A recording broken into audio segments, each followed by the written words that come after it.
Dice así Isaías, capítulo 8, versículo 1. Me dijo Yahvé, toma una tabla grande y escribe en ella con caracteres legibles tocante a Maher Salal Hasbaz. Y junté conmigo por testigos fieles al sacerdote Urías y a Zacarías, hijo de Jeberequías. Y me llegué a la profetisa, la cual concibió y dio a luz un hijo. Y me dijo Yahvé, ponle por nombre Maher Salal Hasbaz. Porque antes que el niño sepa decir Padre mío y Madre mía, será quitada la riqueza de Damasco y los despojos de Samaria delante del rey de Asiria. Otra vez volvió Yahvé a hablarme diciendo, por cuanto desechó este pueblo las aguas de Siloé, que corren mansamente, y se regocijó con Rezín y con el hijo de Remalías, he aquí, por tanto, que el Señor hace subir sobre ellos aguas de ríos impetuosas y muchas, esto es, al rey de Asiria con todo su poder, el cual subirá sobre todos sus ríos y pasará sobre todas sus riberas. Y pasando hasta Judá, inundará y pasará adelante y llegará hasta la garganta, y extendiendo sus alas llenará la anchura de tu tierra, oh Emmanuel. Reuníos pueblos y seréis quebrantados. Oíd todos los que sois de lejanas tierras, ceñíos y seréis quebrantados. Disponeos y seréis quebrantados. Tomad consejo y será anulado. Proferid palabra y no será firme, porque Dios está con nosotros. Porque Yahvé me dijo de esta manera con mano fuerte y me enseñó que no caminase por el camino de este pueblo diciendo, no llamaréis conspiración a todas las cosas que este pueblo llama conspiración, ni temáis lo que ellos temen, ni tengáis miedo. A Yahvé de los ejércitos, a Él santificad, sea Él vuestro temor y Él sea vuestro miedo. Entonces Él será por santuario, pero a las dos casas de Israel por piedra para tropezar y por tropezadero para caer y por lazo y por red al morador de Jerusalén. Y muchos tropezarán entre ellos y caerán y serán quebrantados y se enredarán y serán apresados. A tal testimonio sella la ley entre mis discípulos. Esperaré pues a Yahvé, el cual escondió su rostro de la casa de Jacob, y en él confiaré. He aquí yo y los hijos que me dio Yahvé somos por señal y presagios en Israel, de parte de Yahvé de los ejércitos que mora en el monte de Sión. Y si os dijeren, preguntad a los encantadores y a los adivinos que susurran hablando, responded, ¿no consultará el pueblo a su Dios? ¿Consultará a los muertos por los vivos? A la ley y al testimonio. Si no dijeren conforme a esto es porque no les ha amenazado. Y pasarán por la tierra fatigados y hambrientos, y acontecerá que teniendo hambre se enojarán y maldecirán a su rey y a su Dios, levantando el rostro en alto.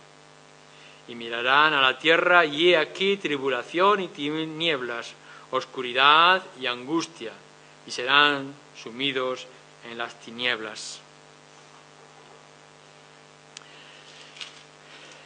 Bien, nos encontramos una vez más en un pasaje que es importante que lo podamos unir a todo el contexto que estamos mirando y podamos ver, quizá no con todos los detalles que el pasaje podría requerir, sino las ideas generales que nos está enseñando el profeta Isaías. Y como hemos dicho en otras ocasiones, es un mensaje que tiene que ver primeramente con las circunstancias que Isaías estaba viviendo. La palabra del Señor es en primer lugar para aquellos que estaban presentes, pero también después para nosotros. Nos trasladamos, por tanto, a una cultura y a un contexto diferente al nuestro, pero las enseñanzas, la esperanza o la exhortación que Isaías trae para el pueblo de Israel en aquella época es tan importante y tan básica también para nosotros. El capítulo 8 está muy unido al capítulo 7. Nosotros hacemos una división que a veces nos puede parecer un poco artificial o forzada. Todo el mensaje son diferentes visiones o diferentes palabras que Yahvé trae a su profeta, a su siervo Isaías.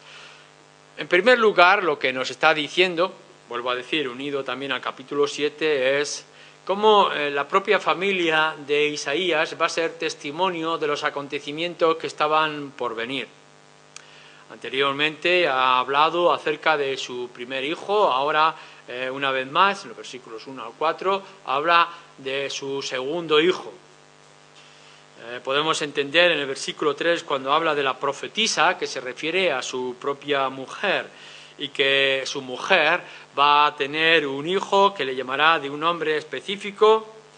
Él despojó, se apresura, la presa se precipita. Nos dice más o menos en la traducción que podía significar aquel nombre de su segundo hijo. Pero podemos ver como toda la familia, su mujer, sus hijos, están envueltos en el mismo ministerio que Isaías quiere traer para proclamar la palabra del Señor. En el versículo 5 al 10 también vemos cómo es un mensaje que le viene a Isaías, en particular para sí mismo. Dios le está hablando a Isaías y le está formando a él. Y le está avisando del castigo que debería venir a través de Asiria sobre Rezín y Peca. Rezín y Peca son los reyes que en ese momento estaban reinando tanto en Siria como también en Israel, o la parte del norte de Israel que aquí se llama Efraín, o lo que sería Samaria. Pero que también, nos dice en estos versículos, va a llegar a afectar a Judá, en esta imagen que ahora vamos a mirar acerca de ese río y de esas aguas. En el versículo 11, versículo 16, hay una aplicación sobre sí mismo o para sí mismo que Isaías debería de tomar sobre su persona y sobre los discípulos que estaban con él. Y en el versículo 17 hasta el final del capítulo es el testimonio que Isaías tiene que presentar y cómo va a aplicar ese mensaje que él va a traer a todos los demás. Es importante que cada uno de vosotros haga un esfuerzo conforme vayan pasando los domingos, que podáis tomar unos minutos quizá después de vuestra comida y de vuestra corta o larga siesta, de poder ver estos pasajes, estos capítulos que vamos viendo, que podamos entenderlo. Incluso sería mejor que a lo largo de la semana, con algún comentario o con alguna ayuda, podamos ver qué es lo que el libro nos va diciendo y que nos vayamos preparando para ese mensaje, esa palabra que el libro nos va a traer cada domingo por la tarde. Bueno, este es el bosquejo del capítulo 18. Vemos la familia envuelta en el ministerio, vemos la palabra al profeta Isaías y cómo Isaías la aplica y cómo la extiende y lleva el mensaje a Judá. Ahora bien, ¿qué es lo que nos está diciendo? Vamos a analizar este pasaje y lo vamos a aplicar a nuestro propio contexto. Lo primero que nos va a enseñar este capítulo 18 y estos versículos que hemos leído es la oposición que se está trayendo al pueblo de Dios, oposición en contra de Dios mismo. Pero como nos dice el pasaje, no importa, Dios es con nosotros. Emmanuel, podemos leer en el versículo 8, y pasando hasta Judá, inundará y pasará adelante, llegará hasta la garganta y extendiendo sus alas llenará la anchura de tu tierra, oh Emmanuel. Que ya sabéis, veíamos el domingo anterior, Emmanuel, Dios con nosotros. Y el versículo 10 dice, tomad consejo y será anulado, preferid palabra y no será firme, porque Dios está con nosotros. Emmanuel, Dios con nosotros. Aunque se unan las naciones, dice el profeta Isaías, aun cuando haya esta coalición, aun cuando todos los hombres de nuestra generación nos haga una oposición, no importa, mientras Dios esté con nosotros. Las naciones no tienen ningún poder que no les sea un poder prestado. podamos ver los grandes ejércitos y podamos imaginar los más grandes y poderosos imperios, no son nada comparado al Dios poderoso y cuando Dios está con nosotros. No podemos tocar a Dios, no podemos verlo con nuestros ojos, no podemos sentirlo con nuestros sentidos físicos, pero tenemos la certeza por la promesa de las Escrituras que Emmanuel, Dios está con los suyos y está con su pueblo. Así que podían imaginar, mirar, podéis ver a Siria y podéis ver a Samaria, Efraín, que se reúnen para atacarlos. Incluso podéis imaginar que vendrá más adelante a Siria como un gran torrente para arrasarnos, pero no pueden hacer nada mientras Dios esté de nuestro lado. No pueden prevalecer contra el pueblo de Dios mientras Dios sea su bandera y sea su roca y sea su fortaleza. En el capítulo 54 de Isaías nos vuelve a recargar, a ensalzar esta promesa. Tenéis que buscar, como pueblo de Dios, de manera constante, la certeza de que Dios esté de vuestro lado. No importa dónde os encontréis, no importa las dificultades que tengáis que afrontar, lo primero que tenéis que buscar es saber si Dios está con vosotros o está contra vosotros. Porque ahí es donde estará vuestra rendición y destrucción o vuestra victoria. Y Isaías se lo tiene que decir a Judá, como también se lo estaba diciendo de alguna manera a todo Israel. Si Dios está contigo, Emmanuel, no tienes nada que temer. Esta es la misma promesa que el Señor Jesús hace a la Iglesia en los Evangelios, cuando habla de la Iglesia, de la congregación o del pueblo de Dios. Si el Señor está con nosotros, las puertas del Hades, el infierno mismo, no podrán dañarnos, no podrán prevalecer. La Iglesia no será destruida, el pueblo de Dios no será vencido si Dios está con nosotros. Porque no depende de nuestra fuerza, no depende de nuestras coaliciones, no depende de todo lo que nosotros podamos levantar en nuestra defensa, sino que todo depende de la presencia de nuestro Dios. Querer dañar al pueblo de Dios es querer dañar a Dios. Cuando intentan tocar al pueblo de Dios es como querer tocar la misma niña de los ojos de nuestro Dios. Y así, de la misma manera, tenemos que pensar con respecto al nuevo y actual pueblo de Dios que es la Iglesia. ¿Qué es lo que tenéis? ¿Qué es lo que tenéis de valor? ¿Qué es lo que podéis presentar? ¿Dónde está vuestra defensa? ¿Cuál es vuestro escudo? ¿De qué manera os vais a proteger contra el maligno y contra todos aquellos que os quieran atacar? ¿Dónde está vuestra capacidad? No somos nada. No tenemos nada. Somos los más pequeños y los más insignificantes. Ahora bien, nadie nos podrá conquistar si Dios está con nosotros. Y la riqueza de Judá, la riqueza de Israel es la promesa y la presencia de Dios, que es el que va a cambiar toda la circunstancia. Querer tocar a Dios querer tocar a la Iglesia o al pueblo de Dios es querer tocar a Dios mismo. Y eso no se podrá. Nuestro esfuerzo, por tanto, no es conquistar el terreno, no es fortalecer nuestras murallas, no es hacernos más fuertes, sino es buscar que el Señor sea parte nuestra. Esta es la primera lección. Israel, Judá, dice Isaías, ¿veis estos grandes ejércitos? No son nada si Dios está con nosotros. Lo segundo que nos está mostrando Isaías en su mensaje es la importancia de vernos como el verdadero pueblo de Dios. Está diciendo, mira, se ha levantado esta coalición y Dios va a venir y los va a castigar. Y después de esta coalición de Samaria y de Siria, vendrá Asiria y también nos querrá atacar. Y de alguna manera va a alcanzar a Judá. Ya sabemos que la historia nos ha mostrado que Siria la parte norte de Israel, será destruida completamente. Va a desaparecer, va a perder significado, va a dejar de ser. Lo que va a permanecer es Judá, una parte de Israel, porque de ahí tiene que venir el Mesías. Nuestra esperanza, la esperanza de la Iglesia, del mensaje del Evangelio, el nacimiento del Mesías, de la salvación, está en Judá. Va a permanecer, pero eso no quiere decir que no vaya a ser tocada y castigada por causa de su rebeldía. Dice, va a venir el castigo sobre estas naciones, Siria y también sobre el Israel de norte, Samaria, y va a tocar también a Judá. Fijaros cómo lo pone.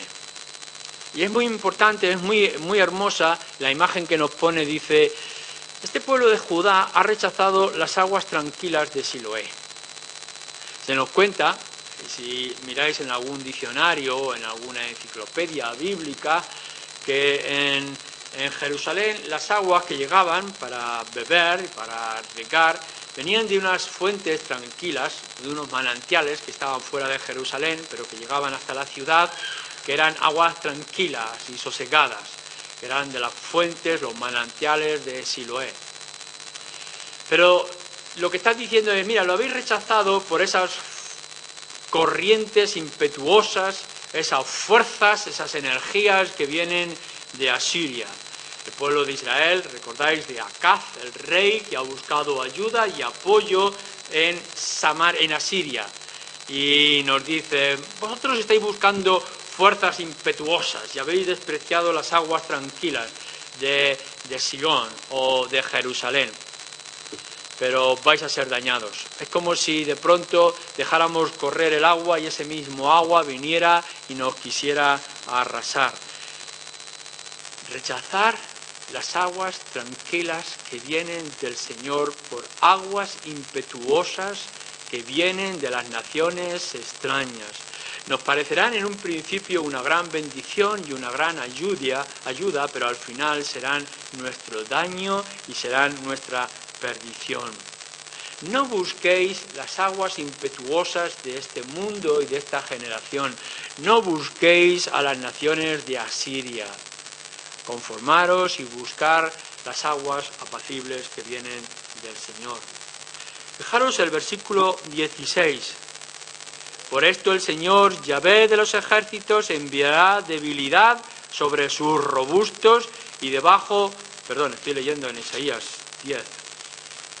Leemos en el capítulo 8, versículo 16. Dice, ata el testimonio y sella la ley entre mis discípulos, dice. El Señor tiene en medio de su congregación y de Judá, que estaban poniendo todos ellos sus ojos en aquellas corrientes impetuosas, dice, en aquella fuerza inmensa de aquellos ejércitos extraordinarios que venían de Asiria, habían puesto su confianza. Pero Él está dirigiendo unas palabras a los discípulos, a la iglesia dentro de la iglesia, la congregación dentro del pueblo de Dios. Es como si hubiera visto la ciudad de Jerusalén y habría visto un grupo fiel dentro de Jerusalén. El pueblo físico de Dios y el pueblo espiritual de Dios en medio de ellos. Un pueblo dentro de otro pueblo. ¿Y cómo lo define?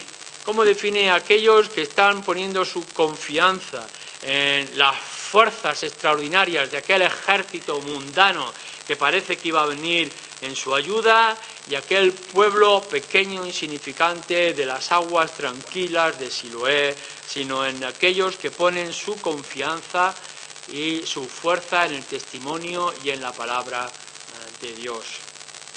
Una vez más, fijaros en vosotros mismos. El mundo os está ofreciendo un montón de cosas. Su fuerza, sus habilidades, sus descubrimientos, su ciencia, sus poderes, su política. Y no podemos negar de las inmensas bendiciones que nos pueden presentar la generación en la que estamos viviendo, los extraordinarios avances. Pero en medio de todas estas cosas, vuestra fortaleza, vuestra capacidad para perseverar está en la palabra del Señor y en el Señor mismo. Tenéis que hacer el esfuerzo grande e importante de descansar en el Señor y solamente en el Señor. Nos podemos imaginar o desear que el Dios viniera con gran poder, con grandes señales y prodigios a nuestro alrededor, que pudiéramos ver un ejército incontable que pudiera venir a nuestro lado. Pero a veces el Señor es simplemente un agua tranquila que está a nuestro alrededor y que nos da la fortaleza, nos da la vida día tras día. Tenemos que descansar en Él y en la palabra, en las promesas, en la seguridad que solamente Él nos da. Descansar en la ley y en el testimonio. Versículo 20, a la ley y el testimonio, si no dijeren conforme a esto es porque no les ha amanecido. O si miráis en el Evangelio de Lucas, por ejemplo, en el capítulo 16, cuando nos cuenta de la importancia que es recorrer todas las Escrituras para encontrar el testimonio acerca de su Hijo Jesucristo y de nuestra salvación. O cómo podemos ver en el Evangelio de Juan, en el capítulo 5, una vez más, nuestra riqueza, nuestra sabiduría, nuestro sostén, la fortaleza del pueblo de Dios está en la palabra y en las promesas del Señor. Cuando os encontréis en la debilidad, cuando os encontréis ante los ataques del maligno, ante todo este ejército que nos puede y nos quiere atacar y destruir, volver una y otra vez a la palabra del Señor. Que descansemos en lo que Él ha dicho, en lo que Él hace, en lo que Él significa para nosotros. El verdadero pueblo de Dios es aquel que descansa únicamente en Dios. Hemos dicho, Dios con nosotros, y nuestro descanso y nuestra fortaleza debe de estar en Él y solamente en Él. Pero fijaros en tercer lugar también, cómo debemos nosotros actuar como creyentes, como un cristiano, cómo podemos llegar a nosotros ser verdadero pueblo de Dios. ¿Cómo llegáis a ser? ¿Qué es lo que tenéis vosotros como pueblo de Dios que ya lo tenían el pueblo y discípulos de Isaías cuando está escribiendo esta palabra?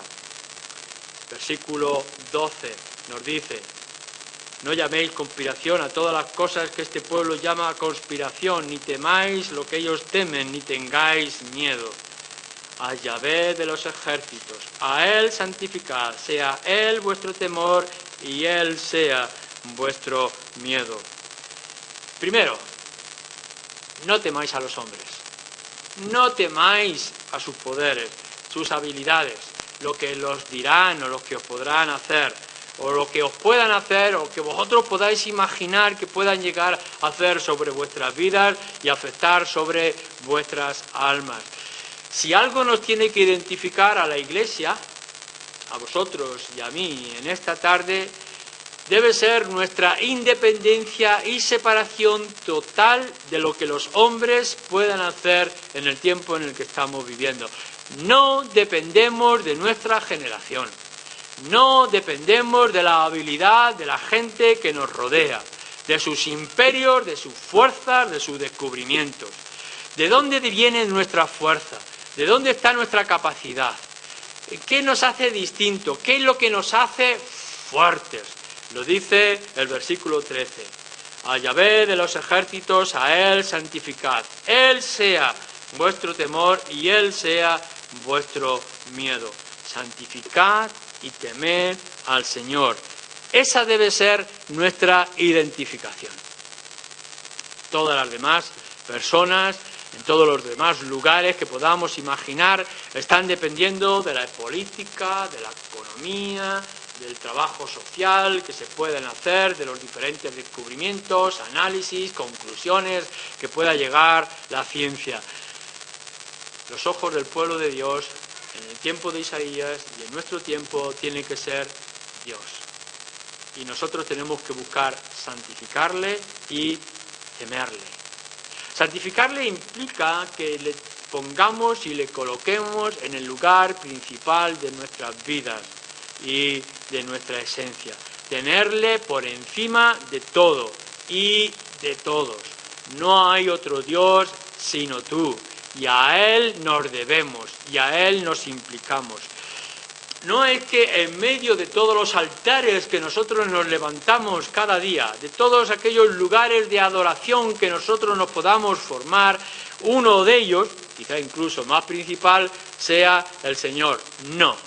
Lo que está diciendo es, despojaros de todo aquello que pueda implicar amor y afecto de vuestro corazón y colocar en el lugar central de vuestra vida, de vuestro tiempo, de vuestro esfuerzo, de vuestros dones y talentos al Señor. A Él santificar.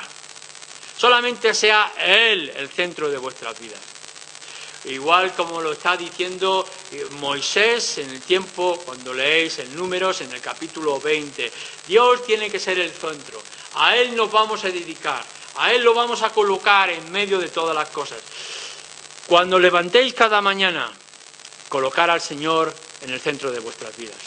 Cuando entréis en vuestras tareas diarias, sea cual sea vuestro trabajo, sea quien os pague, poner al Señor en el centro de vuestras vidas. En todas aquellas cosas que pueda implicar afecto y sentimientos, poner al Señor en medio de todas las cosas. Si algo tenéis que levantar y colocar en alto en vuestras vidas, que sea el Señor. Quitar todos los demás ídolos, quitar todos los demás lugares altos y colocar únicamente al Señor. No podemos servir a varios señores, a Él santificar, solamente Él es el centro, solamente Él, único que merece la adoración y solamente a Él temer.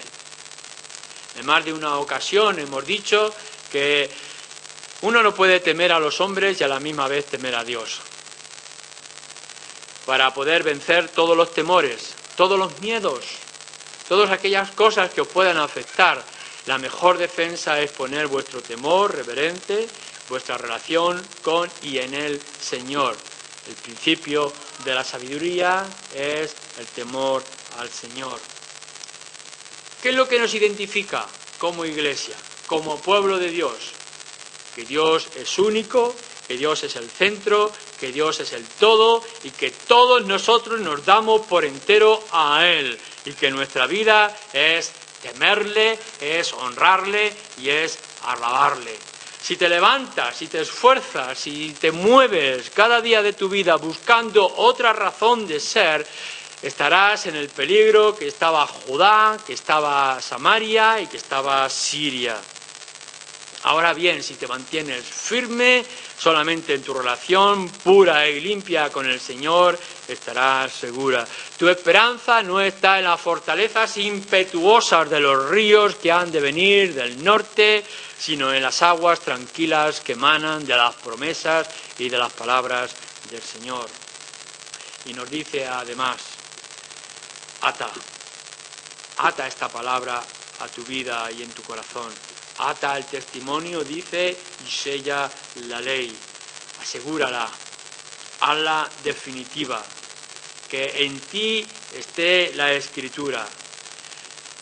Los judíos sabemos que más adelante en el tiempo del Señor Jesús y después los rabinos, el judaísmo rabínico, pensaba que cuando hablaba de traer y atar la palabra de Dios era sencillamente atarla de manera física en su cabeza. Pensaban que poner una cajita con los 10 mandamientos o la ley de Moisés en su cabeza o ponerla simplemente en tiras de tela colocadas en su ropa era la protección y la muestra de su seguridad. Pero no se está refiriendo Isaías a atar la ley y el testimonio de una manera física, sino de asegurarla y hacerla definitiva en ti, en tu corazón, en tu mente, que la ley y los profetas, las promesas del Señor sean parte de ti. No vas a salir a la calle en ningún momento sin tomar tu desayuno, tus primeras comidas, no pueden pasar el día sin comer. Vas a acudir a tu despensa, a tu frigorífico, vas a coger tus alimentos porque tu cuerpo necesita el alimento. ¿Qué es lo que necesita el pueblo de Dios? ¿Qué es lo que necesitaba el pueblo espiritual en el tiempo de Isaías y necesita la Iglesia hoy en día? La palabra de Dios. No puedes salir, no puedes hacer, no podrás enfrentarte a ninguna tarea, ni a ningún conflicto, ni a ninguna lucha, si la palabra de Dios no está grabada y atada en lo más profundo de tu corazón.